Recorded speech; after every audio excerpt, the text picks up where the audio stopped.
Ja, så velkommen til workshoppen her om kode 12, som hedder guddommelig viden eller guddommelig udvidelse.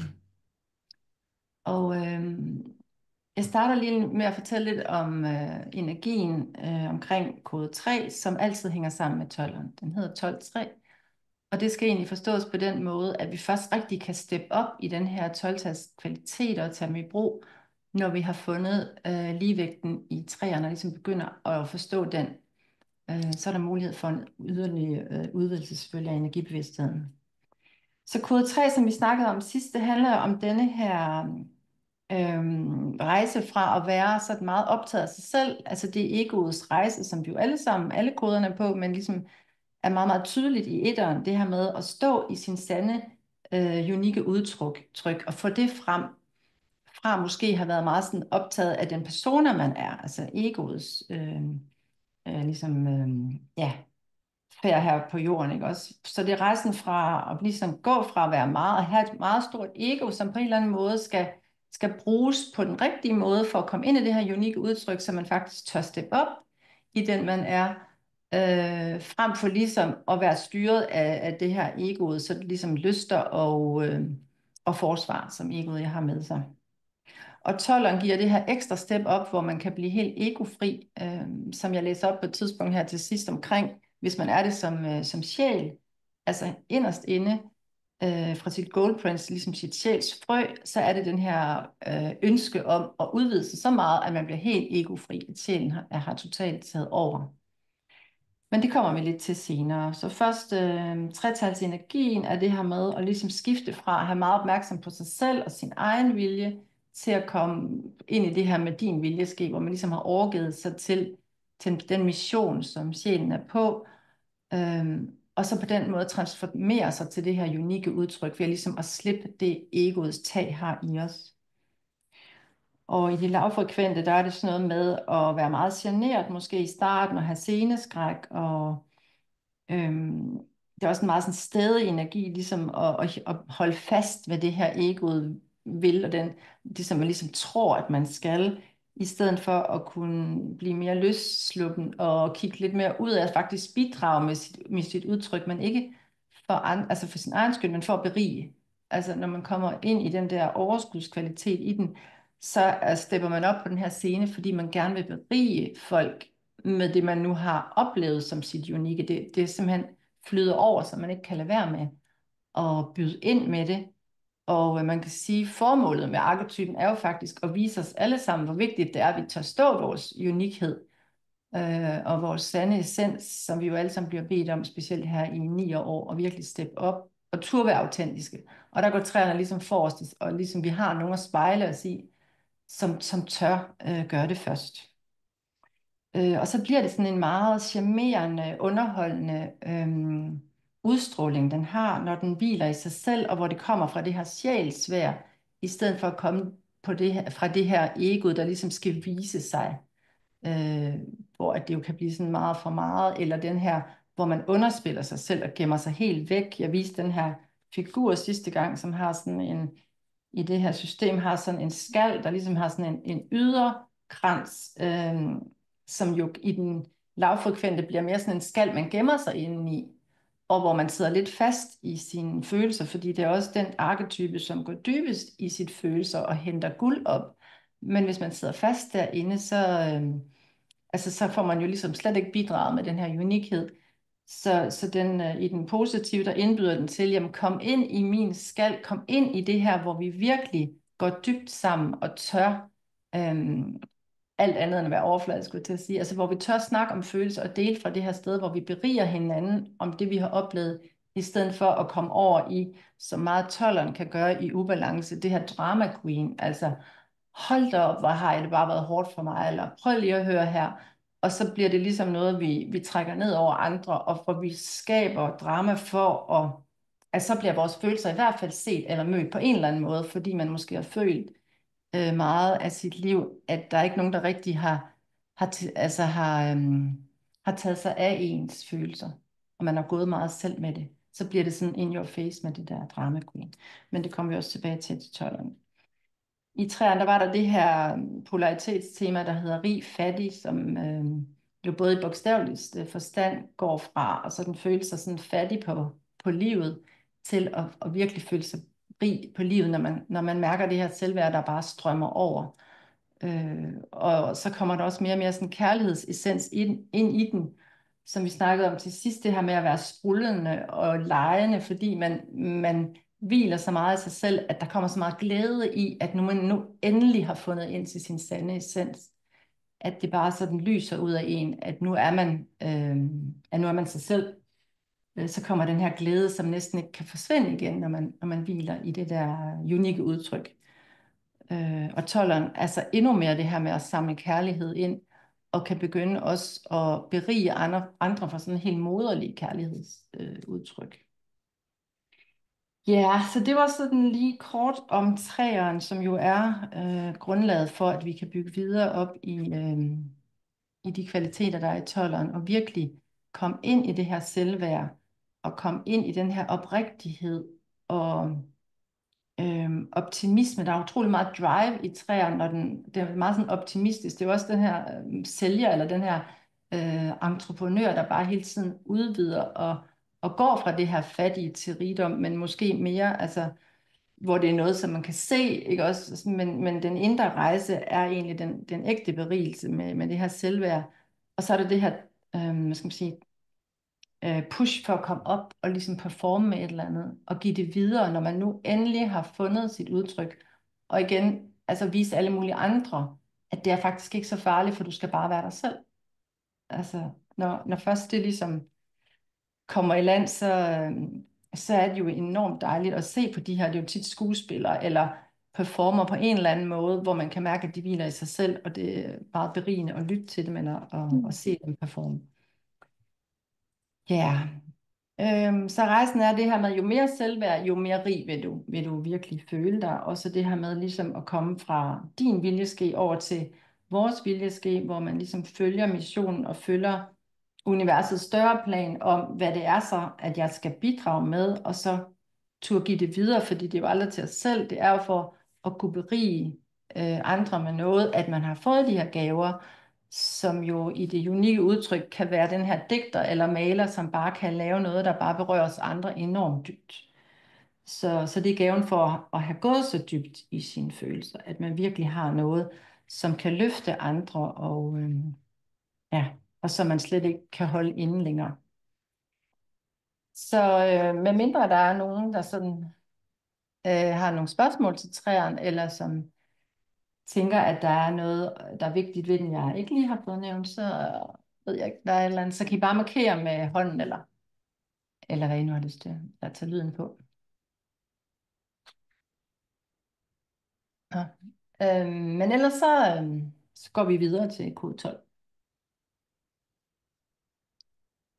Ja. Men det ser ikke ud til at være tilfældet. Så, guddommelig viden, den hedder også master teacher, og det er tit den, hvis man har den inde i sin sjælsessens, har man sådan et enormt push fra sjælen om at blive en slags mentor eller coach. Fordi når man først har lært den her selvværdsrejse og tage sit selvværd hjem, som jo i bund og grund er det selvudvikling går ud på, eller spiritualitet, det er jo at ligesom ture tage, altså vide, hvad ens værdi er, og tage det her værd hjem, og så bare hvile i sig selv, så er man jo sådan set nok. Så hvis man først som 12 har forstået den her rejse, og har været i det her mest udfordrende ved at føle, at man har meget, meget lavt selvværd, og ikke er fortjent til kærlighed, så er det virkelig noget, man kan lære andre som en mentor eller coach på en eller anden måde, fordi det er så vigtigt, at vi får bygget selvværdet op alle sammen. Så ville det jo være en helt anden verden, hvis vi ligesom stod i vores autoritet og autenticitet alle sammen. Så det er noget, man i hvert fald vil være god til. Hvis vi snakker lidt om de lavfrekvente ting i den her, så var det jo det her med være meget sådan selvkritisk og ikke tro, man har fortjent kærlighed og har enormt meget brug for anerkendelse for overhovedet sådan komme i gang med rejsen. Altså sådan en sikkerhed for, at der i hvert fald er nogen, der ligesom støtter en. Fordi man er sådan meget usikker og ja, Så var der det her med drama queen, og ens, fordi man ligesom på en eller anden måde føler sig undertrykt i sine følelser, så kommer det sådan ud som sådan lidt voldsomt opmærksomhed på det. Og det som den sådan er i positivt, det er, at man har enormt meget energi. Altså den hedder raket-arketypen, fordi det er jo det her drive, der bare bliver endnu større end i træerne. Så der er enormt meget energi. Så rejsen er lidt at få energien flyttet de rigtige steder hen, så man kan bruge den, så det ikke bare kommer til at virke som en masse stress, og jeg må ikke sidde stille, men at det mere bliver sådan, hvis jeg har energi med alle vegne, jeg ligeligt fordeler min energi, så kommer der sådan et flow i energien, som bare virker sådan enormt ja, flydende i det, så man ikke bliver stresset af det, men så man nærmest kan mærke, at der er altid energi nok. Og så kan arketypen begynde at ligesom tappe ind i de positive kvaliteter, fordi man ikke længere er ligesom trykket af det her med, at du skal skynde dig, og du må ikke sidde stille, og alle de der lavfrekvente ting, der kan være i den, hvis man ikke ligesom har indtaget energien, men bliver styret af, at den hele tiden beder en om at komme videre og udvide og indsamle viden, og det kan jo godt være stressfuldt. Omvendt det her, hvor man ligesom begynder at lege med energien og ligesom trække i energien, og så opdage, at jo mere jeg ligesom trækker i den og tør være med den og sidde stille med den, jo mere kan jeg faktisk tappe ind i den og bruge den som en energiboost. Så den ikke bare skubber mig, men at den ligesom aktiveres inde i mig som noget, jeg kan bruge som en livsvitalitet i virkeligheden. Så hvis man lukker mere og mere ned for at ligesom arbejde med den, så kan den jo give stress, hvis man stadigvæk føler det push, eller den giver sådan en helt stagnation. Det er ligesom den anden pol i det, at man bliver sådan helt overvældet af al den energi, og hvor skal jeg så starte, og det hele virker bare lidt overrumplende, og så bliver det sådan en helt stagnerende energi, så det kan falde i begge ender af det. Der er sådan en tendens til at underpræstere igen, fordi man ligesom jo ikke tror, altså hvis det selvværd stadigvæk er lavt, det er jo klart, så underpræsterer man, og man har ikke rigtig nogen tro på sig selv, og øh, hvad skal man sige, man ligesom lukker ned for sine følelser mere og mere, fordi hvis man er blevet, altså har følt så mange gange, at man ligesom ikke bliver lyttet til følelsesmæssigt, eller kan udtrykke sig følelsesmæssigt, så det bliver forstået på den måde, som er berigende for en, som løfter en, i stedet for at man måske bliver sådan, jamen det der, og du er da også for, altså du er da også for et eller andet, ikke? Altså hver gang man prøver at udtale noget om sine følelser. Og det er jo det, der sker, når man har lavet selvværd, at man ligesom kommer til at pådutte nogen noget, så de trykker tilbage, så det virker sådan, som en ond cirkel, så man bliver trykket længere ned. Så det, den har brug for, det er virkelig at komme ind og ligesom bruge energien, og så selvfølgelig arbejde med sit selvværd. Den er meget opmærksomhedskrævende, men det kan godt vendes til noget positivt, fordi det er ligesom om, at det er jo de her børn, som er enormt meget opmærksomhedskrævende hele tiden, og man bliver ved med at, ligesom at sige, kan du nu lige passe dig selv, eller der er også andre end dig, der skal have opmærksomhed, eller hvad man kan komme til at sige til forældre. Men det her barn går egentlig bare og øver sig i opmærksomhed, fordi det er jo dem, som så bliver rigtig gode til at stå på en scene og få opmærksomhed. Så de har været sådan lidt slået på, at du beder om for meget opmærksomhed, men det er for at træne, at de kan komme ind og faktisk kunne lide at stå og få ret meget opmærksomhed, men på en værdig måde, hvor de ligesom næsten har gjort sig fortjent til det, fordi nu har de virkelig noget at byde på. Ikke som person, men som det budskab, de kommer med, og med det, som de gerne vil berige. Så egoet kommer i baggrunden, men det er fordi, der ligesom er et purpose, som tolleren. Og tollerens purpose er meget at komme med moderlig energi. Altså, udover de samler viden og udvidelse hele tiden, så samler de ligesom på energi. Så det er ligesom en kvalitet, der hele tiden kan se, hvor der er kærlighed, og kan samle det mere og mere ind, så det til sidst har så meget, at det også på en eller anden måde, man kan ikke sige, at det flyder over, det er nogle af de andre arketyper, specielt 13-4, hvor det sådan flyder over af ubetinget kærlighed. Det er mere sådan en moderlig støtte i det der værd. Altså, så man virkelig kan bære andre op, så man vil være rigtig god til at give andre selvværd som mor, som er sådan en morkvalitet, som virkelig støtter og ser, hvad det er for et barn, man har, og så støtter dem i det, som de er gode til. Så det, de er rigtig gode til, og det er også derfor, de er gode coaches, fordi de kan se, hvad der er, folk har med sig.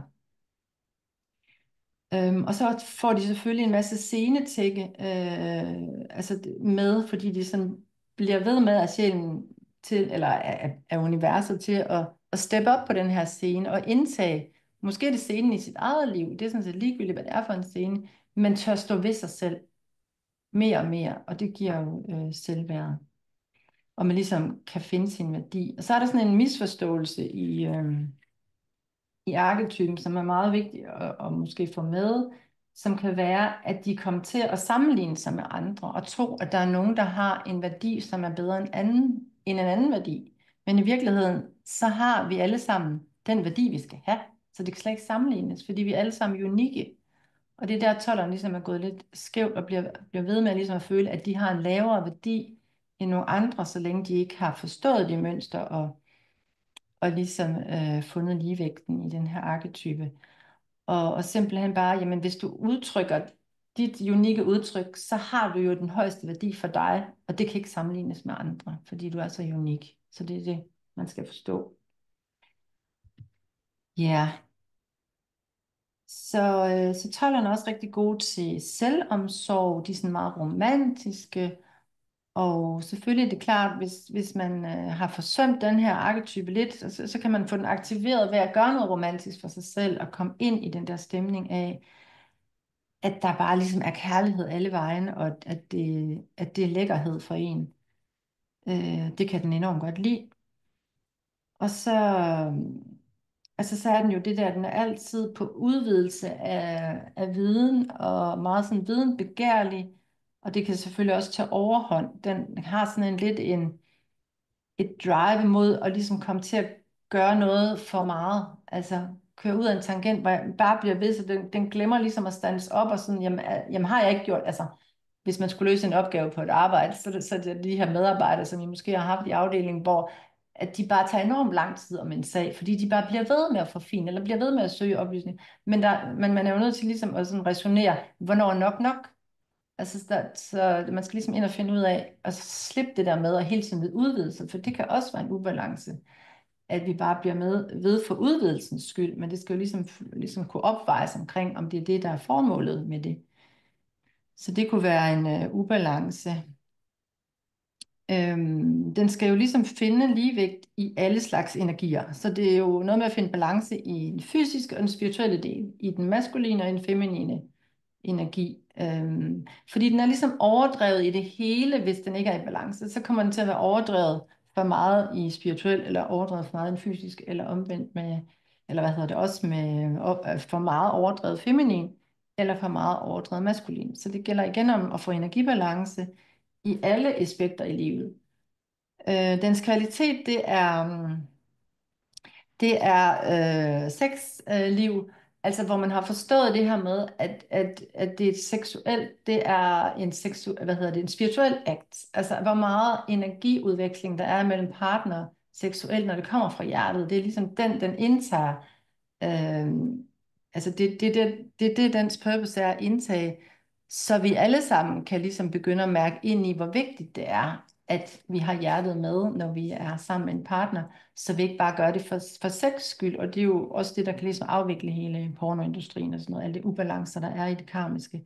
Men det er ligesom, tollerne skal stå ved deres seksualitet, de skal ligesom indtage den, og den har en enorm seksuel udstråling, men når man ligesom går og ikke vil tage den frem, så er det ligesom, at man kan mærke, at man ikke vil vedkende sig sin seksualitet, og så går man måske bare i, det ved jeg ikke, et eller andet tøj, som ligner, altså hvor man ikke kan se, om det er en kvinde eller en mand, fordi man orker slet ikke at indtage det. Fordi man måske i ubalance har oplevet, at man bliver påpeget for at føre sig frem som kvinde. Så bliver man slået på energien der, eller man fører sig frem ved at tage jakkesæt på som kvinde, så fører du dig frem som mandlig energi. Altså alle de der, det kan være toldere, der har det, hvor de ligesom ikke har ownet den. Lige så snart de ownede den, så kan de tage hvad som helst tøj på, de vil. Men fordi at de kan mærke, at der er så meget seksualitet i kroppen, så kan de måske tro, at det sådan helt er, hvorfor tænker jeg så meget på sex, eller et eller andet. Og det kan også være en ubalance i en spirituel opvækst, opvækst, udvikling, at man faktisk, hvis sex fylder alt for meget, så kan man jo nedprioritere sin spirituelle udvikling. Så der er sådan en seksualitet, der lige skal balanceres, så man har spiritualiteten med i det, så kan det blive helt fantastisk sex, som tollerne kan opnå, og så vise vejen for, at vi andre også kan det. Så der er en purpose der, og så kan de ligesom have, der er en ubalance om at tage for store risikoer. Når man nu har den her udvidede energi, jamen så prøver vi bare noget helt vildt, ikke?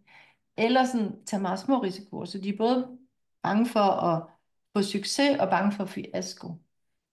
Fordi energien er så ubalanceret, når den ikke er indtaget, så kommer man enten til ligesom at overpræstere på den måde, at man kun præsterer for at få anerkendelse, så kan man kalde det overpræstere, eller man fuldstændig underpræsterer, fordi man ikke selv tror, at man er noget værd jo. Ja, så man kan sige, at nogle af dilemmaerne, det er, at den jo har så meget energi, raket, at den ligesom kan komme til at skøjte hen over nogle ting. Så husk, at de der pauser er mindst lige så vigtige, som der, hvor man er ude at bruge energien. Og hvis man ikke tager de pauser, kan man komme til at glemme at fordøje følelser. Så den har sådan lidt på bypass følelser, sådan, jamen det har jeg. Altså det der issue har jeg set på, eller det har jeg mærket, eller vrede, det har jeg også set på, eller også noget, ikke? Altså jeg er bare videre og videre og videre, fordi jeg skal igennem hele selvudviklingen. Og i virkeligheden, så kan tollerne blive helt egofri, så ja, altså de har travlt med selvudvikling, men de skal også huske træernes dybde. Fordi tollerne, de kan komme til at køre lidt hen over træerne. Og det er jo, den hedder jo 12-3, fordi man ligesom skal have tretallet med, for ellers så kommer man til at fare hen over det hele, og træerne har ligesom dybden. Ja. Det er sådan en rigtig undervisningskommunikation igen, energi, fordi der er jo ligesom, hvis der kommer så meget energi igennem, så er det jo aldrig kun til os selv, så er det jo fordi, det ligesom skal ud og ligesom arbejde i energien. Så har den sådan lidt en mørk side, sådan lidt rock and roll-agtig side, som jo nogen synes, altså dyrker jo bare åbenlyst, og det er jo fedt, men andre sådan helst ikke vil vise, at de også har det, fordi det er måske ikke så status. Altså der er sådan lidt status i den her, fordi hvis man er ubalanceret, både 3 og 12, og det er jo sådan, så kommer det jo an på, hvad du har præsteret i dit liv, og ligesom hvor langt er du kommet, altså hvad har du ligesom opnået, så er det det, der tæller. Øh, Helt omvendt, så hvis man har den indtaget den, så er det fuldstændig lige meget, altså hvad folk de laver, eller hvad status de har, fordi at man kan bare se den personlighed skinner igennem, og det er den, jeg er interesseret i. Altså det er det der unikhed, jeg er interesseret i. Men så længe at det ikke er indtaget, så ja, altså så kan det være sådan meget ja, hvor man ligesom bliver styret af hele tiden og opnået noget nyt, og så glemmer man egentlig at bare være til stede. Så der er sådan meget, the power of now er jo vigtigt for os alle sammen, og det er meget, meget vigtigt for toddleren at nyde det her power of now, og falde til ro med, at du må faktisk godt sidde stille, og du må faktisk godt lade energien, den virker faktisk endnu dybere, hvis du sidder stille, fordi så får du faktisk det boost ind i kroppen, i stedet for at det igen styrer dig af med dig. Ja, men den har jo et fantastisk drive og en fantastisk virkelyst, altså lyst til forandring. Altså den vil jo bare det her udvidelse, så det, på den måde bidrager den jo, nu jeg plejer jo at nævne det her, hvad den sådan bidrager med til vores udvidelse af den guddommelige intelligens, og det her med udvidelse i kærlighedsviden, altså hvad vi ved om kærlighed, det kommer selvfølgelig også det her med seksualiteten ind. Så hvad er kærlighed, og hvordan kan vi gå endnu dybere, og hvordan kan vi altså næsten elske hinanden endnu mere, fordi vi tør at komme helt ind og få de dybeste følelser med. Og så bidrager den med følelsesmæssig intelligens, fordi den ligesom har gået hele vejen omkring slet ikke at turde udtrykke deres følelser, enten fordi de er blevet kørt ned af dem, eller fordi at de næsten ikke engang kan sætte ord på dem, fordi ja, det er bare så dybt nede i det der hul, også med træerne omkring. Det er så indviklet, så jeg kan slet ikke forklare det. Altså er der også nogle træer, der kan finde, eller og tøller, der kan finde på at sige, fordi det er så indviklet, og det føles så indviklet. Og så bidrager den meget med det her, altså det her drive og den her moderlige omsorg, altså som Forstået på den måde der med, altså at se folk sådan helt dybt, den unikhed, de har, og så bare understøtte det. Og så, ja, opmærksomhedssøgende, og det har jeg skrevet som positivt for den der måde, at hvis vi er opmærksomhedssøgende, så er vi også, bliver vi også, når det er indtaget, god til at få opmærksom på, hvad andre kan. Så bliver vi bare opmærksom generelt, så kan det vendes til noget positivt. Ja, og ellers i det positive, så er der altså det her med at ligesom være den her researcher, altså den her videnskabsmand, der bare ikke kan få viden nok, og så få det omsat til noget nyt, og jo dermed også meget åben for andres øh, viden. Fordi at man kan kun udvide sin viden, hvis man tør indtage andres viden, eller noget, man ikke selv ved. Så der er sådan en enorm sådan rummelighed i at udvide viden, så vi jo alle sammen kan berige hinanden, kan man sige, end at vi holder fast i vores egen viden. Og så har den også det der, kan man sige, ordsprog, less is more, er også godt at huske her, fordi at når den har det der overdrevet i alting, og for eksempel bliver ved med at fortsætte med en eller anden opgave, hvor den allerede er nok belyst, men man kan simpelthen ikke stoppe, fordi man er så videnbegærlig. Så less is more. Så nogle gange, altså I har sikkert oplevet selv, hvis I laver et opslag, så hvis det er meget kort og præcist, så giver det mange flere likes, end hvis man har prøvet at forklare noget på den ene eller den anden måde, det bliver en hel side. Altså så udvander det ligesom budskabet, så det der less is more, altså bare lige ramme det der helt unikke noget, som tolderen jo virkelig kan, også sammen med tretallet, jamen så kan man gøre det enormt kort, fordi så er det bare sådan, står jo nærmest både i næren, hvad budskabet er. Så at komme ind i det vil virkelig gavne den. Men de har sådan en evne til at se det smukt i alt og alle. Og det er jo det her med, at de sådan kan se kærlighed alle vejen, og bare bliver ved med at udvide vores begreb af, hvad kærlighed er, ved at opdage det alle vejen, og synes til sidst, at alt er smukt. Ja, så de får jo den her store værdighedsfornemmelse af, og vil gerne dele ud til andre, der har lavet selvværd, om hvor vigtigt det er ligesom at blive altså værdig indefra, og bare føle, hvad det virkelig er, man kan, og ture komme frem med det, hvor utrolig vigtigt det er, at vi tør udtrykke os selv, om det så er med kommunikation, eller med dem vi er, bare altså uden at skulle sige noget, men bare tør være os selv.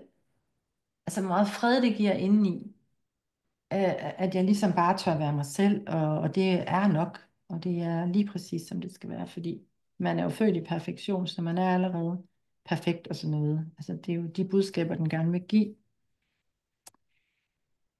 Ja, yeah.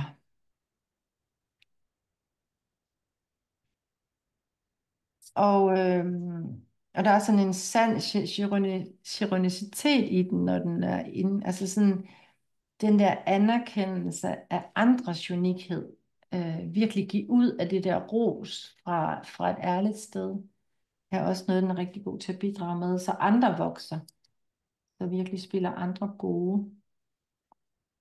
Og ankringerne, det kunne være sådan noget med, at jeg fordeler min energi ligeligt i alt, hvad jeg gør.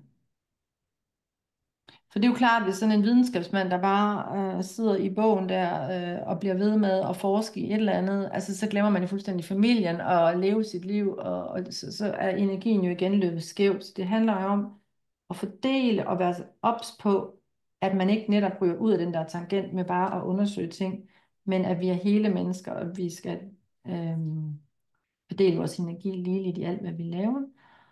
Og så er det, jeg er vældigt og elsket af andre. Simpelthen have det med altid, at det er jeg, altså per definition. Når jeg står i min unikhed, så er jeg allerede elsket og vældig af andre, og jeg kan stole på min egen intuition og ligesom dømmekraft. Altså der har ligesom været en tendens til, at man har en dårlig dømmekraft, men det, som jeg snakkede om tidligere med, at der er jo egentlig ikke noget, vi skal dømme, hvis alting har den værdi, det har. Så er der jo ikke noget, der skal sammenlignes, så er der ikke noget, der skal ligesom dømmes på nogen måder. Så det er egentlig opløsningen af dømmekraften, som denne her arketype gør os opmærksom på, ved at ligesom selv have en følelse af, at jeg har dårlig dømmekraft, og det har de fået, fordi, eller det er ligesom universet, der har givet dem den opgave, at de så tiltrækker måske nogle partner eller noget, der ikke, altså, som ikke værdsætter dem. for de skal blive opmærksomme på deres egen værdi, og kunne slippe det her med, at der overhovedet noget, der hedder dømmekraft, fordi vi har den værdi, vi har, så vi kan ikke sammenligne os. Og udover det her med stress, som jeg nævnte, så kunne fysiske ubalancer også være den her meget sådan overdrevent arbejde, overdreven spisning eller overdreven spilleri, altså hvor man overdrevet i et eller andet, som jo ikke er godt for nogen. Og så er det sådan, det kan også være sådan meget søvn eller for lidt søvn, altså alt, hvor der kan være en ubalance i energier. Og så hvis man altid er i gang, så på en eller anden måde, så bliver man jo også slidt og altså ligesom træt, og man har ikke fået taget sig af sig selv, så der mangler jo hele den der selvomsorg, hvis man hele tiden føler, at man skal videre og videre og skynde sig til det næste. Øhm, Ja, så er der sådan et enormt behov for, at tingene er i harmoni og er i ro, så man kan sådan blive helt overreagerende på, hvis der er noget, der ligesom stritter lidt, eller hvis der er noget, man føler, der skal fikses, eller et eller andet. Så kan man sådan, fordi det er bare ikke rart, fordi de kan egentlig godt lide, at alt sådan er i altså sådan skønhed på ting, men også at ting er i skønneste orden, men det kan jo blive lidt for rigidt, hvis man så slet ikke kan klare, at der kommer noget ind, som virker lidt, altså, ja, altså lidt kaos i energien. Men det er fordi, at de simpelthen har et, et drev, eller hvad skal man sige, et purpose omkring det her med at søge skønheden i ting. Ikke fordi der er noget, der er grimt, men ligesom søge det der med, at alting er, som det skal være. Hvis der så er nogen, der er meget ude af deres essens, og ligesom er meget i deres ego, så kan det virke meget stressende for dem, fordi de kan mærke den her egoenergi så voldsomt. Øhm, Ja, der er noget med blæren, fordi det er ligesom med de her ufordøjede følelser, så sidder der en galdesten og sådan nogle ting, der kan komme. Men det er egentlig bare, det er ikke så meget for at sige, at man skal blive syg, det er bare fordi, at arketyperne har jo nogle måder at vække os på, og det kan være nogle psykiske ting eller nogle fysiske ting, og det er jo den måde, kroppen kan ligesom give besked om, hov, du har ligesom glemt at tage mig med her på det sidste, eller jeg vil også gerne aktiveres, og så kommer der et eller andet symptom, så vi bliver opmærksom på. Hold op, nu har jeg igen forsømt mit selvværd, hvad det kunne være her. Ja, så skyggen, det er simpelthen det der med at blive overdrevet i alting, man gør. Og der er nogle særlige egenskaber, som er den her udvidelse mod det uendelige guddommelige, hedder det. Altså, det er faktisk sådan en total korsfæstelse af egoet, man kan opnå som tolleren. Og det er jo klart, når man hele tiden er i udvidelse, så er der også hele tiden en afvikling af egoets begrænsninger. Og så er de gode til at empower andre og give andre tro på sig selv. Og den her total transformation, hvor man bliver ligesom befriet. Og det er sådan en balance, der ligger mellem ligesom at påtage sig ansvar for andre. Det vil den enormt gerne, den her. Men det skal jo komme fra det der sted, hvor man ikke gør det i frelse af sig selv. Altså der kan være en ubalance der, at man ligesom gør det, fordi så føler jeg mig frelst, hvis jeg gør noget for andre. Så det skal mere komme fra det der moderlige instinkt af, men det er fordi, at jeg kan se, hvordan jeg lige kan løfte det her, og hvordan at jeg kan give dem troen på dem selv, ved at hjælpe med noget. Og så siger man, at den går dybt i shamanens rejse til underverdenen og til de 9 verdener for at ligesom hente visdom. Altså de henter det dybeste visdom, der findes. Så de er altid på rejse mod dybere visdom. Og så er der den her evne til faktisk at finde balancen mellem det fysiske liv og det spirituelle liv. At det kan man godt. Og det er jo det, den så er så ret dårlig til i starten. Netop for også at blive den bedste til det. Ja, nu har jeg snakket meget, men var der nogen af jer, som genkendte jer selv, eller som har den i jeres blueprint? Det er der et par stykker, der har. Ja, eller flere. Kan I genkende den? Og hvordan driller den måske stadigvæk? Eller sådan? Altså, jeg har haft den 2 gange tidligere. Jeg har den ikke i mit nuværende blueprint, men jeg har haft den 2 gange tidligere, både i det fysiske mål og i det fysiske udfordring. Ja, altså Øh, på et tidspunkt som et andet navn, inden ja, du lige tog dit præcis. oprindelige navn Ja. tilbage. Og hvad hedder det? Og jeg kan tydeligt genkende det der med netop hele tiden at have travlt. Det kan jeg tydeligt huske, at jeg havde i mine yngre år med, at jeg altid skulle skynde mig, Ja. uden jeg egentlig havde noget, jeg skulle skynde mig for. Og det Men er havde vildt, den den der, kommer så tydeligt ind, ja, selvom det ikke er blueprint. Fordi det er jo så de briller, du lige pludselig tager på, ikke? ja, Ja.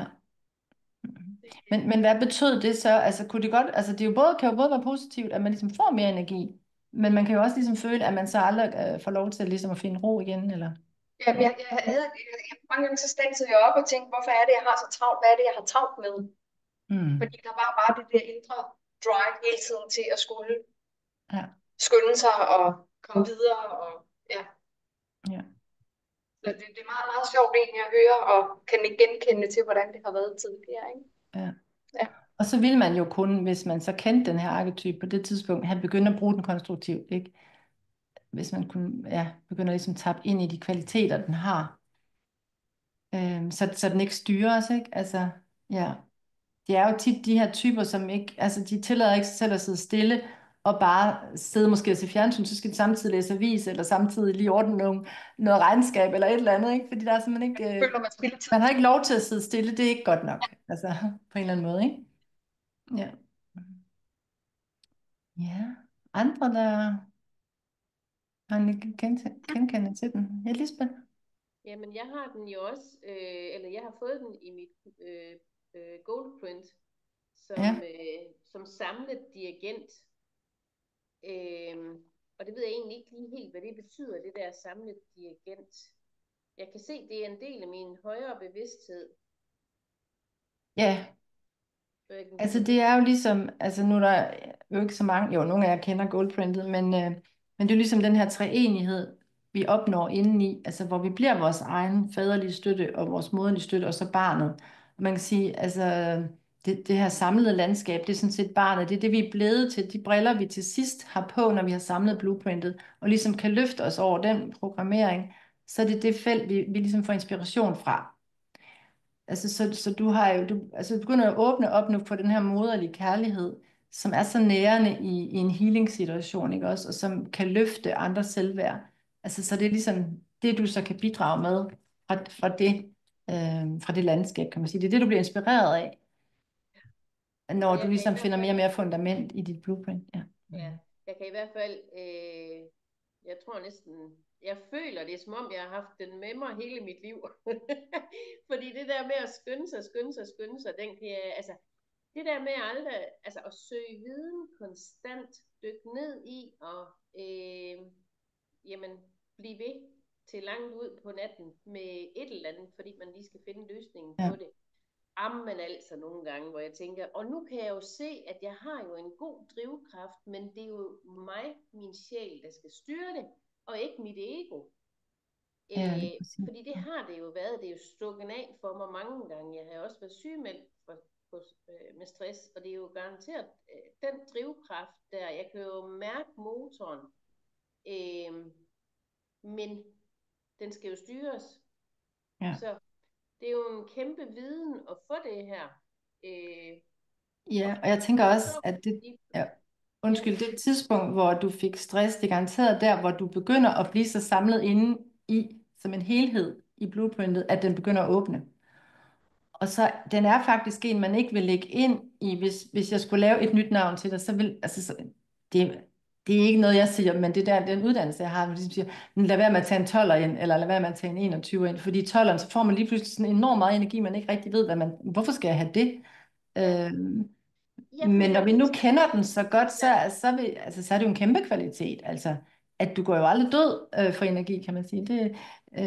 Men den skal igen, det skal ligesom være i dit tempo, hvor sjælen bestemmer, og Ja, hvor du virkelig udnytter pauserne til at lade op, og så mærker, at energien er der stadigvæk. Så det er jo en helt lader, man har inde i med 12'eren. Så ja, hvis man bare tør ligesom begynde at indtage den, når man sidder der, så kan man virkelig lade ja, sig selv op også. Ja, ja. ja, tak. Ja, fint. Var der en mere, der havde den, eller hvordan? Eller som bare måske kan gennemskue den? Nej, jeg har den ikke, Ulla. Nej? Men jeg synes, jeg kan genkende det der med at have enormt meget energi. Jeg Du har så har tretallet, tror jeg. Er det ikke rigtigt? jeg har 21'eren, ikke? Ja, 21-3. Ja. 21-3 i Spiritual Challenge, så jeg går ud fra, at det er den, jeg mærker, fordi jeg synes jo også, jeg har uanede mængder af energi i forhold til mange andre mennesker. Ikke? Altså man kan sige, at træerne er jo drivet. 12'eren er så mere sådan energi, altså ekstra energi oven i det her drive. Hvor 21'eren, der lander det i sådan noget robusthed, kan man sige. Hvor man ligesom har gennemskuet energien. Og det bliver bare sådan en enorm robust motor af både indre styrke og ligesom modenhed og intelligens til sammen. Så der har man ligesom kunne samle energien igen og bygge det op, ikke? Men det er jo Jeg er ikke klart, helt at berømt for du de hopper jo tal. nok ikke fra 3 til 21, så du har nok været igennem 12'eren på en eller anden måde. Fordi det er jo ligesom det trin, der ligger imellem. Ja, fordi altså, jeg har jo også været nede med stress, fordi jeg var i en livssituation, hvor jeg havde gang i, jeg brændte med lys i begge ender, ikke? Som man siger, så det er måske der, jeg har været igennem 12'eren, men altså det der med, at skulle have travlt, det er ikke noget, jeg sådan har følt. Altså jeg skal holde mig beskæftiget, jeg skal holde mig travlt, men jeg har bare altid haft mange jern i ilden af Ja. gangen. Og det er jo bare, så er det bare den fede kvalitet af den, du ligesom har taget gavn af. Fordi det andet, det er jo der, hvor man har en ren 12'er udfordring. Altså, den er rigtig hård, ikke? Fordi egoet hele tiden slår dig i hovedet, hvis du sidder stille. Altså, før du Ja, ligesom forstår det der mønster. ja, Så det kan være meget, ja, altså man får jo ikke rigtig tid til at tage sig af sig selv, fordi man hele tiden skal et eller andet. ja, ja. Ja, Tak. ja. Så, men jeg kan lige prøve at læse det her op med, hvis man nu har det som sjælsfrø, og sjælsfrø, det er også en del af goldprintet, det er ligesom sin moderlige frø, man har, altså den der moderlige støtte, som man selv har bygget op igennem livet. Det er jo de færreste af os, der har haft en perfekt mor, det findes jo ikke. Så vi begynder allerede som børn at opbygge det selv, og det er jo også meningen, at vi skal det. Ligesom have det der moderinstinkt bygget op, og det er ligesom i Goldprintet vores sjæls frø, vi så til sidst føler os set så dybt af os selv, at vi ligesom har plantet et frø. Og der skriver Lars Muhl i hans bog om den, der har 12'er som sjæl. Du blev givet muligheden for at erfare renselse gennem egoets korsfæstelse. Du gennemgik den undergravede erfaring at miste alt, samtidig med, at du blev hånet og latterliggjort. Derigennem forstod du, at alt, hvad der ikke er sandhed, kærlighed og medfølelse, er forgængeligt. Nu er du kommet for at dele din erfaring med verden. Kun det evige vil aldrig forgå. Alt andet er som flygtige spøgelser uden substans.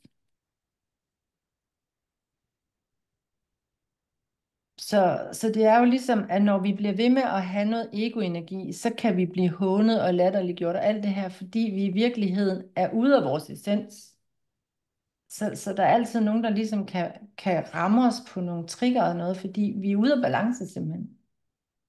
Det er jo først, når vi står i ren sjæl, at vi kan sige, at vi er i ren balance.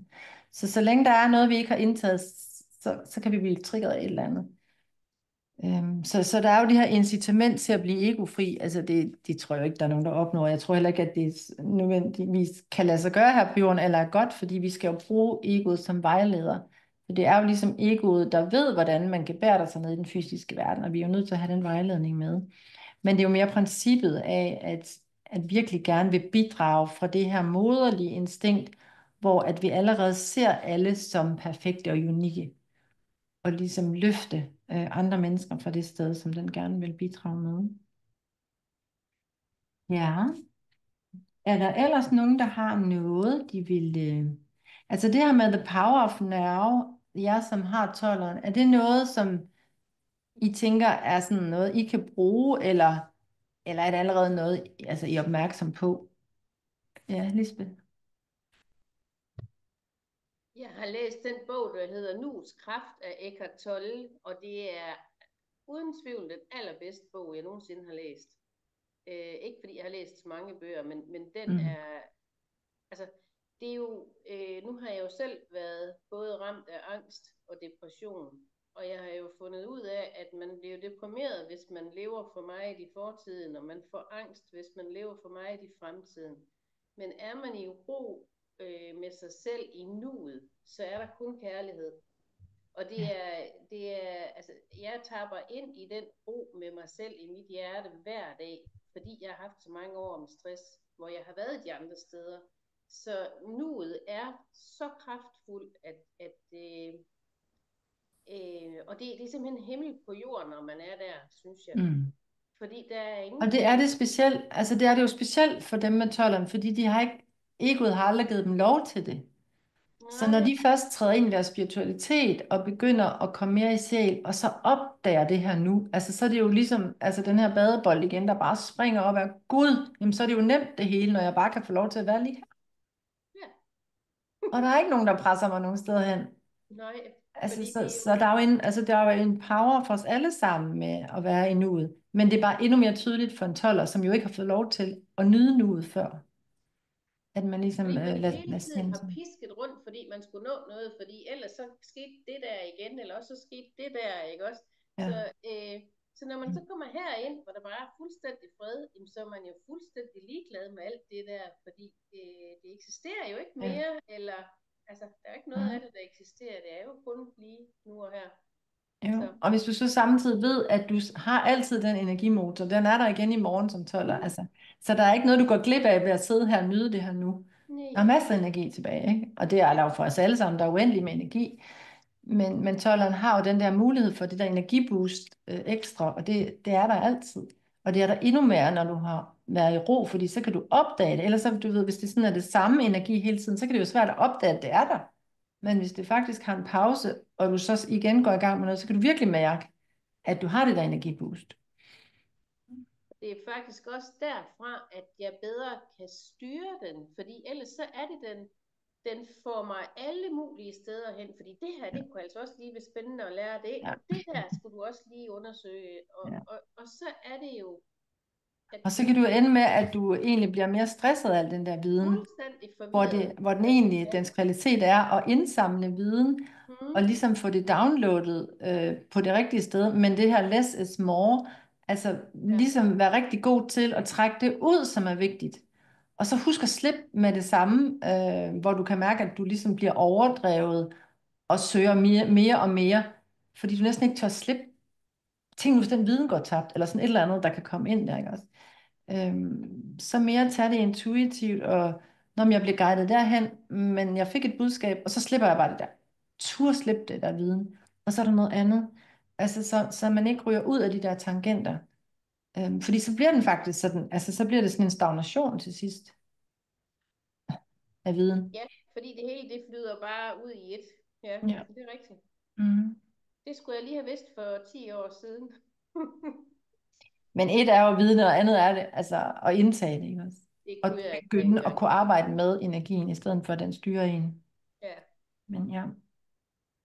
Så det der med the power of now for 12'erne, altså for dem, som jo ikke er spirituelle mennesker, så er det rigtig svært at sidde stille, fordi de kan ikke lide at mærke energiudvidelsen i kroppen, som den der 12'er giver faktisk en hel udvidelse i kroppen, så det kommer til at føle ubehageligt, fordi man tror, man er syg, eller altså hvad sker der med min krop?